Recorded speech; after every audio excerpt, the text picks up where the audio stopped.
What's up, everybody? Is it time to change the blade on your circular saw? Are you spinning the nut on your circular saw lefty-loosey or righty-tighty and it's just not working out the way you thought it was supposed to? Did you throw away your instruction manual? Well, sure you did. That's why you clicked on this video. Stay tuned. We're going to show you how to quickly swap out these blades.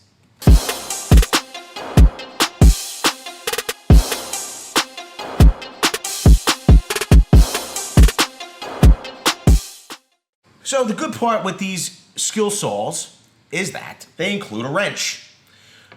The blades come off in different manners. And what do I mean? Well, let's just go through the standard side winder. This is a great saw, 15 amp saw, much like the worm drive here. Strong, a heavy duty motor in both of these units. What are the big differences between these saws? For me, the big difference is the line of sight. It's about it. And the way the blade comes off. Another good thing about the skill saw is they include a nice little handy wrench. So to get the blade off, all you're going to do is, I know what you're seeing here, you're like, I can't get my blade from stopping spinning. Now, if you have the skill saw here, they've included a nice little plunger that stops your blade from spinning. The good part is that even if you don't have a skill saw, what we're about to teach you should work on your saw as well. If your saw doesn't have a plunger here or here to stop the blade from rotating, you might need to slip a screwdriver or a rod in the tooth of your saw blade so it could wrench against the foot of the saw to keep it from spinning. So keep that in mind. So what you do is you'd push down on that plunger and at the same time you'd spin the nut on your blade. Boom. The plunger presses in, and now your blade is locked. Now, on this sidewinder type skill saw, you're going to spin that nut lefty-loosey. Comes off like a normal bolt. We pop that out. We'll open our guard right here. Pull it back. We'll grab our blade, lift it out. Okay. We'll grab our replacement blade or our alternate blade. This isn't a brand new blade, but it has some life left in it. This is what we're going to be using. Just going to pop this on. Okay. We can let our guard close. We'll put our washer down here. Grab our bolt.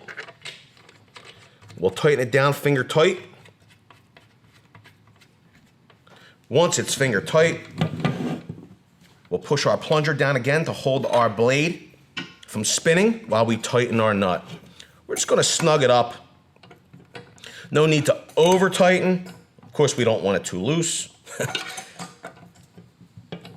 We're gonna tighten that until we met with some nice amount of resistance. Done. Simple, right? On to our skill saw. So there's a couple differences. Yes, they're similar. They look similar.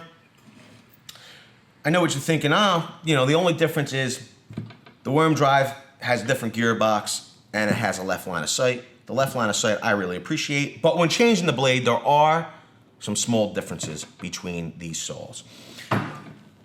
One thing that's not different is that skill saw thoughtfully includes the wrench in the back part of the body here, and also includes a plunger right here to stop the gear case from spinning so that you could change your blade effortlessly. So once again, you're going to push down on the plunger here with one finger, and you're going to spin the saw blade. Now, here's the big difference with the worm drive. On a worm drive skill saw, you're going to go righty-loosey, lefty-tighty.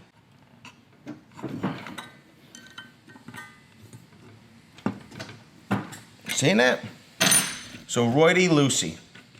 Nut comes out. We'll put that aside. We'll pop our blade out. Now, here's another big difference with the worm drive saw.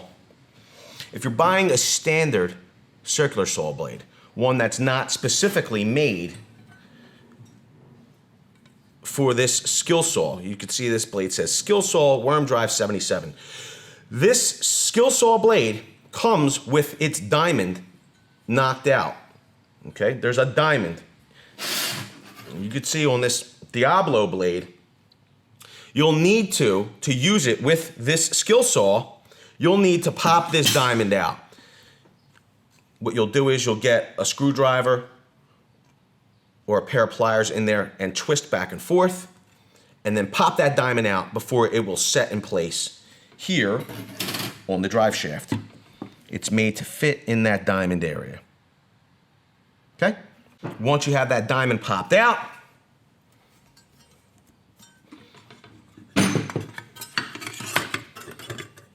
you're able to drop your blade in,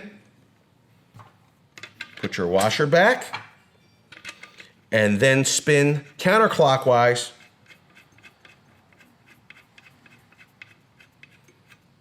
to tighten your blade down. You'll hold your plunger, make sure it's engaged, and then spin counterclockwise and snug down your blade. Then put your wrench back in place so that it's always accessible when you need it. And you're done. You're ready to go back to work. Also, this worm drive skill saw has some other serviceable parts, like the cord, the switch, and the motor brushes. We did a video previously on how to maintenance those items to keep your skill saw running like new. If you haven't seen it, we'll link the video here. So back to work. We hope this video was helpful. If it was, make sure you smash that like button. If you know somebody that's running with a dull saw blade, share this video with them. But as always, thanks a lot and have a great day. Did you like that video? Wondering what to watch next? Well, why don't you click over here and watch this video? Or click over here and watch this video. If you really like our content, we hope you consider getting subscribed by clicking right here. Thanks a lot and have a great day, guys.